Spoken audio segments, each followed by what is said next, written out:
Hello everyone! So today I'm going to count down the 10 best web series that I watched this past year, 2019. These are not necessarily web series that came out in 2019, although a few of them did. These are web series that I watched this past year that I thought were really the top of the top. Several of these are also second or third seasons to series that I've watched over the course of a couple years. As I did last year, these are not in any particular order of ranking.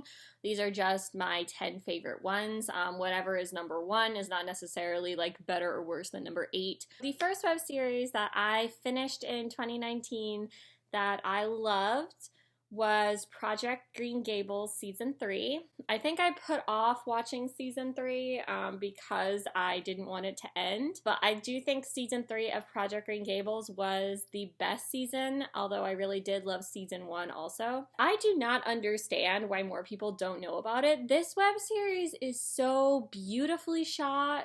It is beautifully acted. Anne's character, making her a black woman, making her pansexual, making her want to go to a modern university, and having had like experiences with the foster system in a modern context, it was just so well done. In the original text, Anne is a redhead. In the time period that Anne of Green Gables is set in, this is not considered popular or beautiful the way that it might be today. And so what this web series did to modernize that is we see that Anne, as a black woman, her relationship with her hair mirrors a lot of the relationship that Anne in the book has. I just loved what this web series did with that particular piece, and I loved visually seeing Anne grow more comfortable with her hair, learning how to take good care of it, and how to not try to like push it down and restrain it so that it looks more like how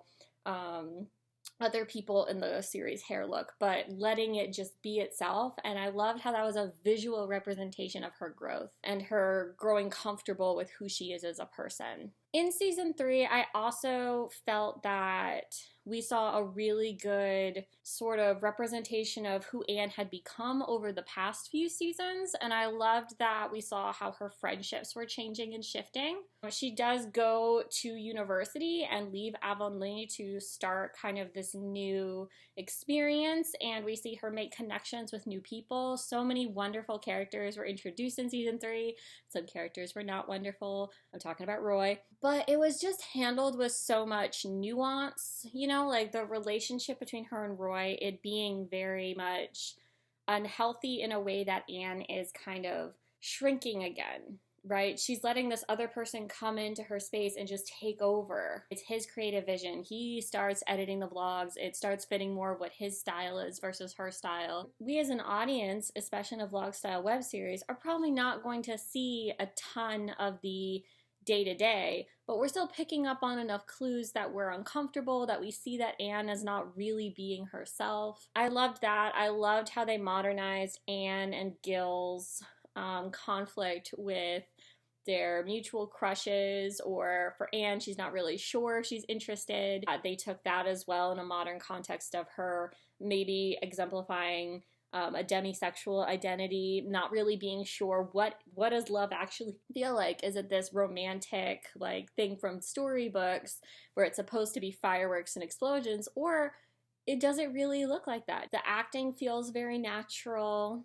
They have some beautiful cinematography. It made me very sad to finish it. The second web series that I really enjoyed this year was I Put the Bye in Bitter Season 3. So I know in 2018 I watched the first season of this, and that also made it into my top 10 list. I think Season 3, just like with Project Green Gables, Season 3 was probably my favorite. I think I really liked what Season 3 did in terms of wrapping up the story without making it seem like, we've all seen shows with like teenagers, right? So it gets very dramatic, it jumps the shark, recycles plots, and this series didn't do that. I think in Season 3 how they handled the possibility of, oh man, my high school girlfriend is going to move away or might move away and I might never see her again. Like, would long distance relationships be an option? Or if we break up, would we still be friends? I really liked that they answered those questions in an age-appropriate and realistic way. I also really liked the tying together of plots from the previous seasons with the play. The cast did a great job. I loved the use of the emojis. I haven't seen that before in other web series. It was very nice to also see a relationship between two bisexual women. That's not very common even in web series culture. And it's not overly sexualized. Like the idea of like, should we kiss? Should we hold hands? Should I call her my girlfriend? Those are all really big deals in this web series. And that's really refreshing to see. The third web series that I watched in 2019 and I thought was sort of the best of the best was Away From It All. I had been planning to watch this for so long and it just always, for some reason, got pushed down the list. So I am so sorry because this is not a recently made web series. Similarly to Project Green Gables, the series has beautiful cinematography, beautiful, very natural acting. It really did take, in its modern adaptation, thinking about how people might use different words, different identities, different concepts to describe themselves today, especially with the main character, Bathsheba. We see that in her relationships with Gabe and with other men and just other people in general in the series, that it's all rooting from somewhere, right? She acts a certain way because she wants to be taken seriously, because she knows that she's young and a business owner and a woman. She spends a lot of the series trying to sort of figure out what it is that she actually wants out of a romantic or sexual relationship. I really like where they took this with the web series, with her character specifically, because it was very easy to see how characters would be very magnetized by her and by her personality and by the ease with which that she has confidence. But also when you start peeling back those layers, it's also very sad to see characters blame her or treat her poorly because she doesn't fulfill their expectations. And I think that that is very close to a lot of the themes of the book, where characters portray themselves a certain way or are expected to be a certain way. How do we learn to treat other people when they don't give us what we want? I think that the friendships in this web series, and especially the friendship between Bathsheba and Gabe, I really liked how they represented that through, you know, very subtle actions of supporting each other, what those meaningful moments were. When they put the tarp on the house and they're just filming the vlog and they're just hugging and they're exhilarating and it feels like something big and dramatic just happened.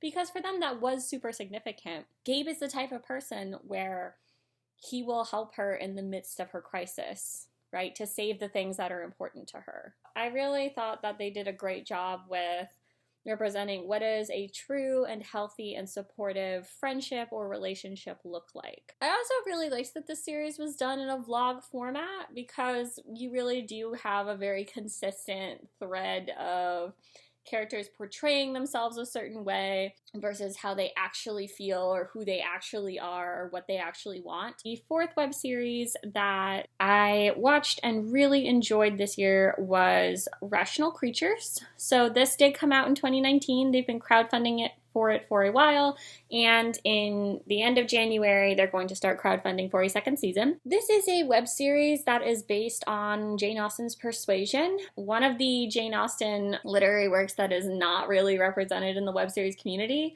Like, this is one of the most like romantic, and just it's stuffed with longing and deep emotion and wistfulness. It's such a prime choice for like a really romantic web series. The first season is fairly short, but I really liked so many elements of it. I liked the cinematography. I thought the acting was very strong. The longing is very palpable, and I love that about this web series. That one moment in the final episode, my breath caught and I was just like, oh, it's happening, it's happening. And that's the moment that you want, right? You want those moments in a web series or just any piece of media where the audience is freaking out because they know it's gonna happen, they don't know when, they know it's gonna be like a moment. I'm excited to see what the second season, this web series doesn't hold our hand and spoon feed us us the backstory, right?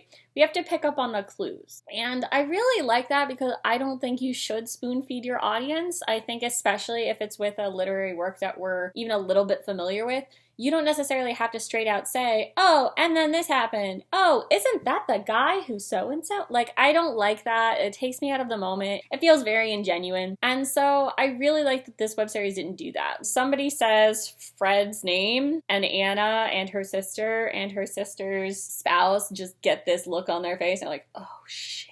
They were so different in the past vlog where they were together. This gives us a lot of clues that, well, if they were happy together, either something really bad had to happen to mess it up, or maybe they could be that happy again. The fifth web series that I watched and really enjoyed in 2019 was Wenlock and Jones. I feel like the only reason I knew this web series existed was because someone had it on a web series list where it was just like, here are all the 1,000,001 things you should watch. And I was like, okay. I haven't really seen much about it, and I don't know why. It's very charming.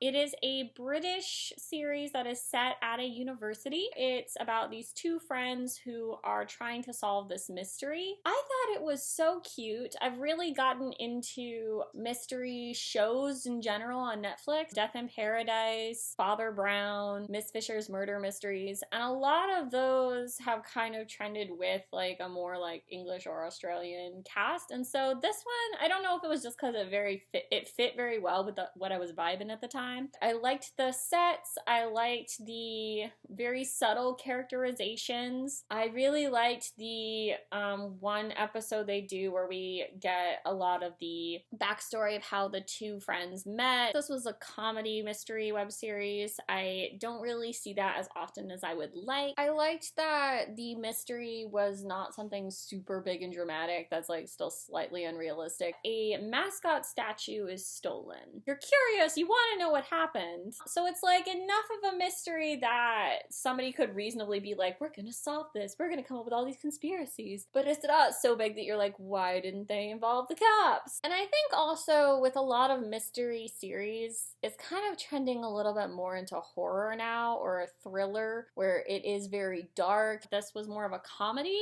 And I think that that really does help that it was like a missing statue and not a murder, because you can't, I don't know how successful you would be if you tried to do a comedy about like someone getting murdered. I also loved that the series was made by university students.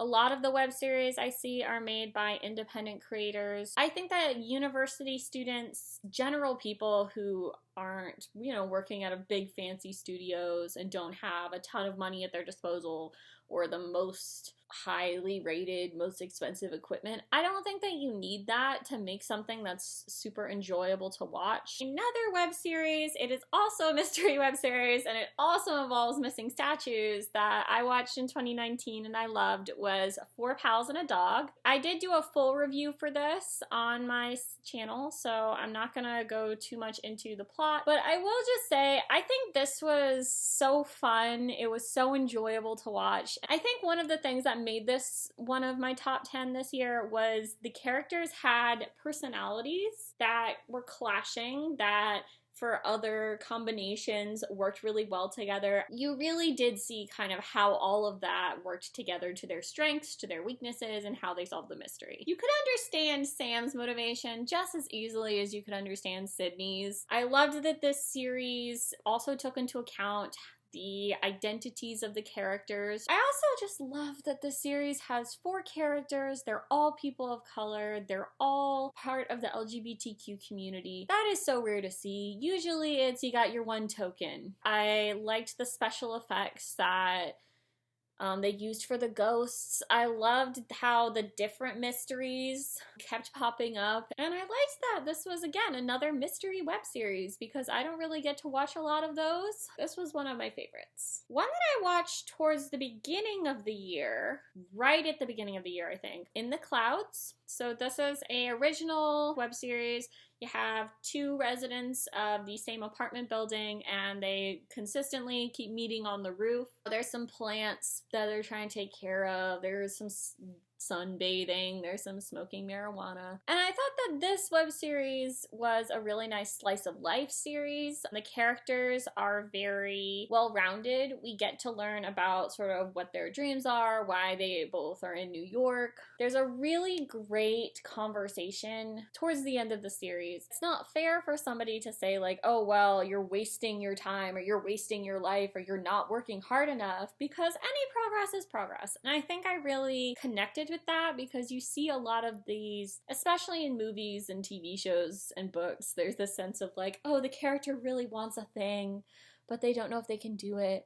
And the other character, there's always this moment where they have like a big fight where the character is like, you're just not, you don't want it enough, you're scared, you just don't think you can do it. And then it's like they meet again later after not talking for a while and it's like, oh yeah, I dropped out of school and I'm gonna be an artist. Or, oh yeah, I sent my book to that publisher and it's gonna happen now. And I just liked that it wasn't this moment of like, the characters do not need to be like trashing each other's insecurities in order to motivate them. I don't think I've ever really seen a take where that was seen as harmful and detrimental and something to apologize for, as opposed to like sort of like, oh well, it's for your own good. I told you that you don't try hard enough because you're anxious for your own good, and somehow that made you get over your anxiety. I really liked that they didn't go that direction with it, especially since the character in question, for the most part, a lot of their most recent time has been spent taking care of their family member that was very sick before passing away. You know, it's not wasting your time to be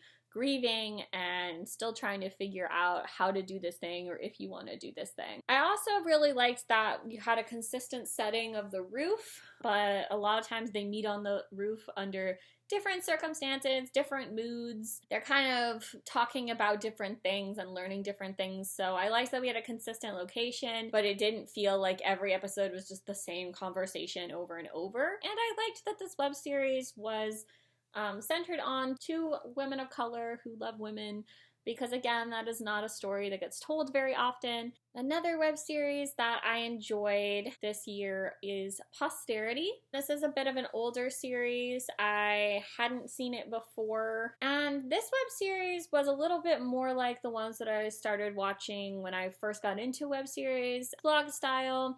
It was set at college university. I really liked that this web series was about a queer character, but she'd never really been in a queer relationship before. It wasn't just, you know, about her and the person that she was into. I also liked that she had a queer friend, and it wasn't just like, oh, they have to end up together, right? I really liked that she had a friend who kind of took her under her wing as her gay Gandalf. I really enjoyed that element of the series. I also really liked that we got to see some anxiety with regards to mixed messages or not totally being sure what your feelings are for a person or if it is mutual. I feel like a lot of web series I watch where there are characters who are LGBTQ and they want to get into a relationship, it's like, oh, at some point they'll just kiss and magically realize the other feels the same way and it'll just happen. And I like that this web series was a little bit more realistic about that. This web series also had a lot of like visual humor. They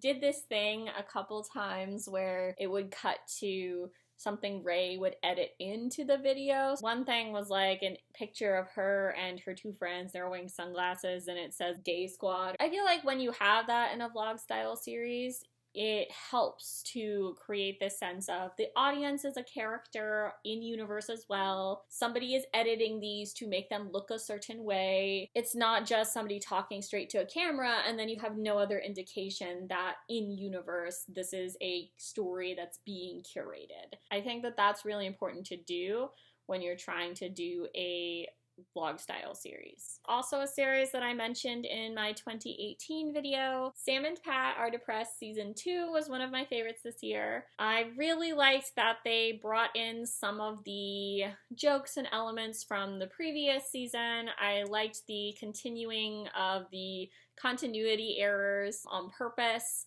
but I think that this season really delved a little bit deeper into especially Sam's experience with medication and building a real relationship with her therapist about her mental health. I really liked that they had those conversations. It never felt preachy. It was still very relatable. The part where it's like Sam's therapist apparently ships her and Pat, I thought was really funny. In our heterosexist society, anytime a man and a woman are living together, regardless of orientation, to be quite honest, but especially if they have orientations that are theoretically compatible, there's this expectation that, you know, they'll end up together. This is all just when Harry met Sally. So I really liked that they lampshaded that, because it does make me wonder if that's something that like fans have asked about or thought about. I think that this is a very relatable web series because the depression is not portrayed in such a way that I think a lot of media does, where you're like crying on the floor of the bathroom and you have mascara running down your face, and it's not always as dramatic like that. Sometimes it's just like not feeling anything. I also liked that they included some of the very real concerns about like starting over with a new therapist or starting medication, or am I really just like faking all of this? Like, do I even really have depression, or have I just tricked everybody into thinking that I have it? I liked that they just straight up included those things, because I think that that's really important to make funny, you know? So once again, Sam and Pat made it into my top 10 for relatability, for the comedy. So this web series, I've kind of been hesitating about whether to include it. The first 5 episodes were in 2019, but I'm not sure if like the 6th episode is going to come out this week. I really enjoyed this one. I'm having a really good time watching it. The characters are so interesting to me, so I think I'm going to include it anyway. I think it's pronounced Biffle, but I'm not sure, but B-I-F-L. It is at this moment unclear what that refers to. Apparently we're gonna find out. We had a lot of characters who are all kind of in different parts of their lives, yet the things that they're dealing with are all kind of similar. All of them are dealing with how they're going to move forward in life. Some of them are trying to decide, do I want to confess my love for this person, my best friend that I've been in love with forever, but I don't know if she's also gay. Some of them, it's struggling with being pressured by other people to be dating this person, even though your orientations are not compatible. And this idea of, well, the way that we act to us is platonic, but to other people reads as romantic. Characters in question are a asexual lesbian and an aromantic bisexual man, and I really liked that they're covering that experience. There's also a good variety in the different personalities. We also have the new member of the house who experiences anxiety, is not really sure what they want to do. She does want to move forward, but maybe she's not totally sure how to do that. There's a lot of different plots at play, a lot of different elements. The characters all play very well against each other. We have a bunch of different combinations because we have a cast of a decent size. We also see the different personalities playing off on each other in a way that's really fun and interesting. I really liked especially the variety of friendships. We have the friendship that Sarah has with their one friend, where it's very emotionally intimate, and then we have the friendship where the question is it actually gay or not, because we have the one girl that we're not sure if she's straight or not. But also the friendship between Sarah and their roommates is very interesting to me, because again, it's established that they've been friends and roommates for a while, and they're always kind of going to Sarah for advice, and yet Sarah's also very like rulesy and likes things a certain way. But I'm very invested in sort of where everybody's gonna go from here. So those are my top 10 of 2019. I watched 22, technically 24 web series. There's 2 where I'm just not sure if they're considered a web series or not. I did scratch a few off my list that have been on it for a while, I'm excited to sort of free up that space to watch new things. If you are watching this and you made it all the way to the end, please let me know what web series you watched this year that you really enjoyed and what sort of was your cream of the crop. Because it does mean a lot to me when people recommend series, especially series that they themselves made or were interested in. Definitely let me know what it is that you really enjoyed.